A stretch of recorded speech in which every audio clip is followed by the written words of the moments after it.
दोस्तों, हाजिर है आज फिर एक ऐसी रियल ब्लडी क्राइम स्टोरी के साथ कि कैसे तंत्र मंत्र और बाबाओं के चक्कर में हंसता खेलता जीवन बर्बाद हो जाता है। तो आइए सुनते हैं। यह क्या है शैलेश? तुम्हें मना किया था ना कि अगली बार लेट होने पर क्लास में एंट्री नहीं मिलेगी। प्रोफेसर महेंद्र सिंह गुस्से से चीख उठे। सॉरी सर, आज आखिरी दिन था मजार में हाजिरी लगाने का। आज 40 दिन पूरे हो गए हैं। कल से मैं समय से पहले ही हाजिरी दर्ज करा लूंगा। ये क्या मजार का चक्कर लगाते रहते हो?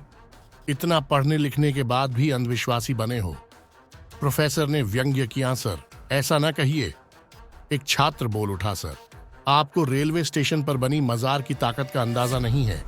दूसरे छात्र ने हाँ मिलाई। सर, आपने देखा नहीं, मजार 2 प्लेटफॉर्म्स के बीच में बनी है। तीसरे, चौथे, 5वें प्लेटफॉर्म्स जगह छोड़कर बनाए गए हैं। एक कोने से आवाज आई। सर, अंग्रेजों के जमाने से ही इस मजार का बहुत नाम है। 40 दिनों की नियम से हाजिरी लगाने पर हर मनोकामना पूरी हो जाती है। किसी छात्र ने ज्ञान बघारा। आज भौतिकी की क्लास में मजार का पूरा इतिहास, भूगोल ही चर्चा का विषय बना रहा। प्रोफेसर भी इस वार्तालाप को सुनते रहे। महेंद्र सिंह का पूरा छात्र जीवन व नौकरी के शुरू के वर्ष भोपाल में बीते हैं। पिछले वर्ष उन्हें इस छोटे से जिले से प्रोफेसर का ऑफर आया तो वे अपनी पत्नी को लेकर इस कस्बे नुमा जिले परसिया में चले आए, जहां सुविधा व स्वास्थ्य के मूलभूत साधन भी उपलब्ध नहीं है। इस कस्बे को जिले में बदलने के 5 वर्ष ही हुए हैं, इसलिए विकास के नाम पर तहसील, जिला अस्पताल व सड़कों का विस्तार कार्य अभी पूरा नहीं हुआ है। सरकारी अस्पताल में जरूरी उपकरण और विशेषज्ञ डॉक्टर्स की कमी बनी हुई है। बेतरतीब तरीकों से बने मकानों के बीच में कहीं कहीं सड़कें बन गई हैं, तो सीवर और नाली का अभी कोई अता पता नहीं है। आसपास के गांवों के समर्थ लोग इस शहर में मकान बनाकर रहने तो लगे हैं, पर मानसिकता और आचरण से वे अभी भी गांव की विचारधारा से जुड़े हैं। केवल 3 से 4 किलोमीटर के दायरे में इस कस्बे नुमा शहर की हद सिमट कर रह गई है। इस दायरे से बाहर नदी है, जंगल हैं और हैं शुद्ध प्राकृतिक हवा के संग हरे भरे खेत खलिहान के नजारे, जो भी बैंक, तहसील व दूसरे विभागों से ट्रांसफर होकर दूर दराज से यहाँ आते हैं, वे अच्छे बाजार, संचार साधनों की असुविधा, यातायात के साधनों की कमी से उकताकर जल्दी ही इस जगह से भाग जाना चाहते हैं। नए खुले ITI में महेंद्र सिंह को उनके अनुभव के आधार पर प्रोफेसर के पद का ऑफर मिला तो वे मना न कर सके और भोपाल के अपने संयुक्त परिवार को छोड़कर अपनी पत्नी को साथ लिए यहाँ चले आए। पत्नी सुजाता बेहद आधुनिक व उच्च शिक्षित है, इसीलिए कभी कभार वह भी कॉलेज में गेस्ट फैकल्टी बन क्लास लेने आ जाती। सुजाता जब भी कॉलेज में आती, छात्रों की बाँछें खिल जाती। वैसे तो ये कोएड इंस्टीट्यूट है, किंतु लड़कियों की संख्या उंगलियों में गिनी जा सकती है। लड़कियां साधारण ढंग से तैयार होकर कॉलेज आती हैं। फैशन से उनका दूर दूर तक कोई नाता नहीं है। बस बालों की खजूरी छोटी या पफ उठा बाल बना भर लेने से उनका शौक पूरा हो जाता है। नीले कुर्ते और सफेद सलवार दुपट्टा डाले 18 से 20 वर्षीय सहपाठिनों के सामने 35 वर्षीय सुजाता भारी पड़ती। नाभि दिखने वाली साड़ी, खुले और करीने से कटे बाल, गहरी लिपस्टिक से सजे होंठ और आंखों में गहरा काजल सजाए। वह जब भी क्लास लेने आती, लड़कों में मैम को प्रभावित करने की होड़ मच जाती। वे उसे फिल्मी हीरोइन से कम न समझते। महेंद्र सिंह अपने साथी शिक्षकों के बीच गर्व से गर्दन अकड़ाकर घूमते, मानो चुनौती सी देते हों कि मेरी बीवी से बढ़कर तुम्हारी बीवियां हैं। क्या साथी शिक्षक पीठ पीछे सुजाता और महेंद्र का मजाक बनाते, मगर उनके सामने उनकी जोड़ी की तारीफ में कसीदे पढ़ते। उस दिन महेंद्र जब घर लौटे तो चाय पीते हुए दिन भर की चर्चा में मजार का जिक्र करना न भूले। यह सुनते ही निसंतान सुजाता की आंखें एक आस से चमक उठीं कि हो सकता है कि इसीलिए ही समय उसे यहाँ परसिया खींच लाया है। सुजाता जितनी वेशभूषा से आधुनिक थी, उतनी ही धार्मिक थी। आए दिन घर में महिलाओं को बुलाकर धार्मिक कार्यक्रम करवाना उसकी दिनचर्या में शामिल था। इसी वजह से वह अपने मोहल्ले वालों में काफी लोकप्रिय हो गई थी। आसपास के मकानों में ज्यादातर नजदीकी गांव से आकर बसने वाले परिवार थे। वे 2-4 सालों के भीतर ही पर्सिया में अपने छोटे बड़े बच्चों को पढ़ाने के लिए घर बनाकर रहने आ गए थे। उनमें से कुछ पंडित, कुछ पटेल, तो कुछ 1-2 राठौर परिवार थे। कुछ परिवारों की महिलाएं अंगूठा छाप हैं, तो कुछ 10वीं या 12वीं तक पढ़ी हैं, किंतु इसके बाद विवाह हो जाने के कारण वे आगे न पढ़ सकी। अभी तक यहाँ 16-17 वर्ष में शादी और 20-21 वर्ष में गौना कर देने का चलन रहा है। ऐसे परिवारों के बीच सुजाता को कार्यक्रम करवाने के लिए इन महिलाओं से बढ़कर कौन मिलता। ये महिलाएं जो गांव में दिन भर किसी न किसी कार्य में व्यस्त रहती थीं, यहाँ पर्सिया में घर से बाहर कुर्सियां डाले दिन भर गाउन पहनकर बतियाती रहती। गाउन पहनना उनके लिए आधुनिकता की निशानी है, बस इतना ही फैशन करना आता है इनको। सुजाता का शुरू में तो यहाँ बिल्कुल मन नहीं लगता था, मगर धीरे धीरे उसने अपने आप को साथी महिलाओं के साथ सामूहिक कार्यक्रम में व्यस्त कर लिया। उसे रह रहकर भोपाल याद आता, वहां की चमचमाती सड़कों की लॉन्ग ड्राइव, किट्टी पार्टी, बड़े ताल का नजारा, क्लब और अपनी आधुनिक सखियों का साथ। शादी के 10 वर्षों बाद सारी शारीरिक जांचों के परिणामों से उसे मालूम हो गया था कि वह कभी मां नहीं बन सकती। वह अपने खाली समय को किसी न किसी तरह व्यस्त रखती ताकि खाली दिमाग में कोई खुराफात न पैदा हो जाए। जहां भोपाल में वह किट्टी, क्लब और सोशल वर्क में बिजी थी, वहीं यहाँ के माहौल में वह पूरी तरह रम गई थी।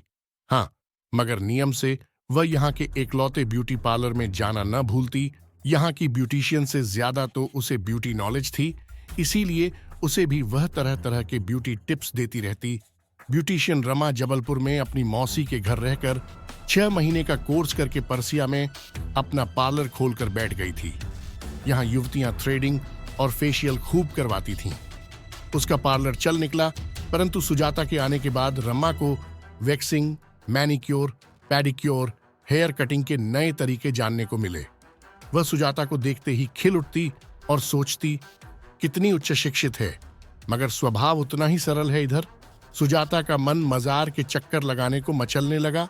वह सोचती, सारे वैज्ञानिक तरीके अपना कर देख ही लिए हैं, कोई परिणाम नहीं मिला। अब इस मजार के चक्कर लगाकर भी देख लेती हूँ। जब इस विषय में महेंद्र की राय लेनी चाहिए तो उन्होंने कोई उत्तर नहीं दिया। शायद उन्होंने भी सुजाता की आंखों में आशा की चमक को देख लिया था। महेंद्र से कोई भी जवाब न पाकर सुजाता सोच में पड़ गई। उसने अपने पड़ोसियों से इस विषय में बात करने का मन बना लिया। दूसरे दिन हमेशा की तरह दोपहर में जब सारी महिलाएं अपने चबूतरे पर या प्लास्टिक की कुर्सियां डालकर गप्पों में मशगूल हो गईं, सुजाता ने मजार का जिक्र छेड़ दिया। फिर क्या था, सभी के पास तर्क निकल आए कि मजार इतनी महत्वपूर्ण क्यों है। सभी सवर्ण और पिछड़े वर्ग के परिवारों की महिलाओं में वैसे तो पूजा पाठ के नियमों में बहुत अंतर था, मगर मजार के विषय में वे सभी एकमत थीं। लगे हाथ महिलाओं ने सुजाता की दुखती रग पर हाथ रखते हुए उसे भी संतान की मनौती मांगने के लिए 40 दिन मजार का फेरा लगाने का सुझाव दे ही दिया। कुछ का तो कहना था कि 40 दिन पूरे होने से पहले ही उसकी गोद हरी हो जाएगी। जितने मुंह उतनी बातें सुनकर सुजाता ने तय कर लिया कि वह कल सुबह से ही मजार जाने लगेगी। महेंद्र उसके इस फैसले से खुश तो नहीं हुआ, किंतु उसने उसे उसके विश्वास के साथ फैसला लेने को स्वतंत्र कर दिया। मजार का रास्ता रेलवे स्टेशन के ओवरब्रिज से गुजरकर 2 प्लेटफॉर्म्स के बाद है। छोटा सा स्टेशन होने के कारण बहुत ही कम यात्री गाड़ी के फेरे लगते हैं। दिन भर पास के अंचल से कोयला खदानों का कोयला लाद कर गुजरने वाली मालगाड़ियों का ही तांता लगा रहता है, जो ज्यादातर तीसरे प्लेटफॉर्म से गुजरती हैं। दूसरे और तीसरे प्लेटफॉर्म के बीच में ही मजार है, जिसे चारों तरफ से घेरकर ओवरब्रिज की सीढ़ियों से जोड़ दिया गया है, जिससे लोगों की मजार में आवाजाही से रेलवे स्टेशन के सुरक्षा प्रबंधन पर कोई असर नहीं पड़ता। लोगों का आना जाना एक ओर से लगा ही रहता। जब से यह जगह जिले में परिवर्तित हुई है, तब से भीड़ बढ़ने लगी और एक बाबा की मौजूदगी भी। वह हफ्ते में 3 दिन मजार में, शेष 4 दिन स्टेशन के बाहर पीपल के पेड़ के नीचे बैठा मिलता। कोई कहता कि बाबा मुस्लिम है, तो कोई उसके हिंदू होने का दावा करता, मगर बाबा से जाति पूछने की हिम्मत किसी में नहीं थी। बाबा से लोग अपनी परेशानियां जरूर बताते, जिन्हें वह अपने तरीके से हल करने के उपाय बताता। बाबा बड़ा होशियार था। वह शाकाहारियों को नारियल तोड़ने तो मांसाहारियों को काला मुर्गा काटकर चढ़ाने का उपाय बताता। लोगों के बुलावे पर उनके घर जाकर भी झाड़ फूंक करता। जो लोग उसके उपाय करवाने के बाद मनमांगी मुराद पा जाते, वे खुश हो उसके मुरीद हो जाते। लेकिन जो लोग सारे उपाय अपना कर भी खाली हाथ रह जाते, वे अपने को ही दोषी मानकर चुप रहते। इसीलिए बाबा का धंधा अच्छा चल निकला। सुजाता सुबह के समय जब घर से निकली, उस समय जाड़े के मौसम के कारण कोहरा छाया हुआ था। वह तेज कदमों से स्टेशन की ओर निकल गई। उसके घर और स्टेशन के बीच 1 किलोमीटर का ही फासला तो था। अभी मजार में अगरबत्ती सुलगाकर पलटी ही थी कि बाबा से सामना हो गया। उसने प्रणाम करने को झुकना चाहा, पर उसकी मंशा भांप कर बाबा 2 कदम पीछे हट गया। मेरे नहीं, इसके पैर पकड़ो, वह जो इसमें समाया है। उसने उंगली से मजार की तरफ इशारा करते हुए कहा, जिस मंशा से यहां आई हो वह जरूर पूरी होगी। बस अपने मन में कोई शंका न रखना। सुजाता गदगद हो गई। आज सुबह इतनी सुहावनी होगी उसने सोचा न था। उसे पड़ोसिनों ने बताया तो था, यदि मजार वाले बाबा का आशीर्वाद भी मिल जाए तो फिर तुम्हारी मनोकामना पूरी हुई ही समझो। खुश मन से सुजाता ने जब घर में प्रवेश किया तो उसका पति चाय की चुस्की के साथ अखबार पढ़ने में तल्लीन था। सुजाता गुनगुनाते हुए घर के कार्यों में व्यस्त हो गई। महेंद्र सब समझ गया कि वह मजार का चक्कर लगाकर आई है, मगर कुछ न बोला। वह सोचने लगा, कितने सरल स्वभाव की है उसकी पत्नी, सबकी बातों में तुरंत आ जाती है। अब अगर मैं वहां जाने से रोकूंगा तो रुक तो जाएगी, मगर उम्र भर मुझे दोषी भी समझती रहेगी कि मैंने उसके मन के अनुसार कार्य न करके उसे संतान पाने के आखिरी अवसर से भी वंचित कर दिया। आज जाकर आई है तो कितनी खुश लग रही है, वरना कितनी बुझी बुझी सी रहती है। चलो कोई नहीं, 40 दिनों की ही तो बात है, फिर खुद ही शांत होकर बैठ जाएगी। मेरे टोकने से इसे दुख ही पहुंचेगा। दिन बीतते देर नहीं लगती। 40 दिन क्या 4 महीने बीत गए, मगर सुजाता का मजार जाना न रुका। अब वह गेस्ट फैकल्टी के कार्य में भी रुचि नहीं लेती, न ही आस पड़ोस की महिलाओं के संग कार्यक्रम में मन लगाती। अपने कमरे को अंदर से बंद कर घंटों न जाने कैसे तंत्र मंत्र अपनाती। इन सब बातों से बेखबर एक दिन अचानक रमा उस मोहल्ले से गुजरी। उसने सोचा, सुजाता भाभी की खबर भी लेती चलूं। अरसा हो गया उन्हें, वे पार्लर नहीं आई। दोपहर का समय। दरवाजे की घंटी सुन सुजाता को ताज्जुब हुआ कि इस समय कौन है। दरवाजा खोलते ही रमा को देखकर खुशी से चहक उठी। उसे लगभग खींचते हुए भीतर ले गई, मगर रमा उसे देखकर हैरान थी कि क्या यह वही सुजाता है जो कितनी सजी संवरी रहती थी। सामने मैले कुचैले गाउन में, काले सफेद बेतरतीब बालों की खिचड़ी के साथ, न मांग में सिंदूर, न मंगलसूत्र, न चूड़ियां, न बिंदी पहने सुजाता किसी सड़क पर घूमती पगली से कम नहीं लगी। भाभी, आपको क्या हो गया है? तबीयत तो ठीक है ना आपकी? भाई साहब ठीक तो है ना? रमा ने हैरानी से पूछा। अब आई है तो बैठ, तुझे सब बताती हूं। मेरी तबीयत को कुछ नहीं हुआ, बल्कि मेरे चारों तरफ भूतों का डेरा हो गया है। कोई मेरी बात का विश्वास नहीं करता। यहां देख, मैं इसे सोफे पर रात भर जागकर टीवी देखती रहती हूं। अगर छपकी आई तो सो गई, वरना पूरी रात यूं ही कट जाती है। ये भूत दिन रात मेरे चारों तरफ मंडराते रहते हैं। दिन में भी कभी महल्ले के बच्चे के रूप में तो कभी पड़ोसिन के रूप में आकर बैठ जाते हैं। फिर चाय बनाने या कुछ लेने भीतर जाओ तो गायब हो जाते हैं। भाभी, ऐसी बातें करके मुझे मत डराओ। रमा घबरा गई। यह मेरी जिंदगी की सच्चाई बन गई है। ये देखो, मेरे हाथ में ये निशान। अगर मैं चूड़ी बिंदी कुछ भी पहनती हूं तो ऐसे निशान बन जाते हैं। सजने संवरने पर मुझे ये भूत बहुत परेशान करते हैं। इसीलिए मैं अब सादगी से रहती हूँ। बाल भी नहीं रंगती, मेहंदी भी नहीं लगाती। सुजाता बोली, भाई साहब, आपको कुछ समझाते नहीं है क्या? रमा सुजाता की बातें सुनकर उलझन में पड़ गई। मेरे पति के अंदर तो खुद ही आत्मा आती है। जब वह आत्मा आती है तो उनकी आवाज भर्रा जाती है, चेहरा सर्द हो जाता है। उसी आत्मा ने मुझे सादगी से रहने का आदेश दिया है। मैं चलती हूँ भाभी, बेटे के स्कूल से लौटने का समय हो गया है। कहकर रमा उठ खड़ी हुई। सुजाता की बातें सुनकर रमा के रोंगटे खड़े हो गए। उसने वहां से निकलने में ही अपनी भलाई समझी। रमा अपनी स्कूटी स्टार्ट कर ही रही थी कि सामने से शैलेश आता दिखा। शैलेश उसी की गांव बिरादरी का है, रिश्ते में उसका चचेरा भाई लगता है। उसे देखकर वह रुक गई। उसी ने तो 2 महीने पहले उसे स्कूटी चलानी सिखाई थी। उसने सुजाता के दरवाजे पर नजर डाली। सुजाता ने अपने आप को फिर से घर में कैद कर लिया था। उसने शैलेश को अपने पीछे बैठने का इशारा किया और वहां से सीधा अपने घर को चल पड़ी। शैलेश ने जो बताया उसे सुनकर रमा हैरान रह गई। सुजाता जब पहली बार मजार में गई थी तो उसी दिन बाबा ने उसके बारे में पूरी जानकारी उससे जुटा ली। सुजाता धीरे धीरे बाबा की कही बातों का आंख मूंद कर विश्वास करने लगी थी।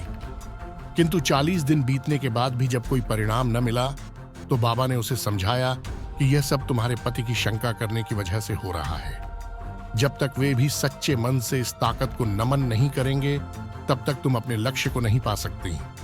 यह सुनकर सुजाता ने अपने पति को भी मजार लाने का फैसला किया और रोध होकर गिड़गिड़ाकर उसे यहां तक लाने में सफल हो ही गई। लेकिन क्या शैलेश? रमा की उत्सुकता चरम पर थी। लेकिन जब मैंने महेंद्र सर से कहा तो वे गुस्से से लाल पीले होकर कहने लगे, ये सारी बातें बकवास हैं, ये फेरे लगाने से कुछ नहीं होता। बल्कि अब तो सुजाता घरेलू कार्य में भी रुचि नहीं लेती।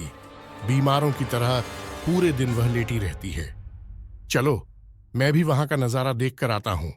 उस दिन बाबा स्टेशन से पहले पीपल के पेड़ के नीचे बैठे आसपास से आए आदिवासियों को घेर कर बैठे थे।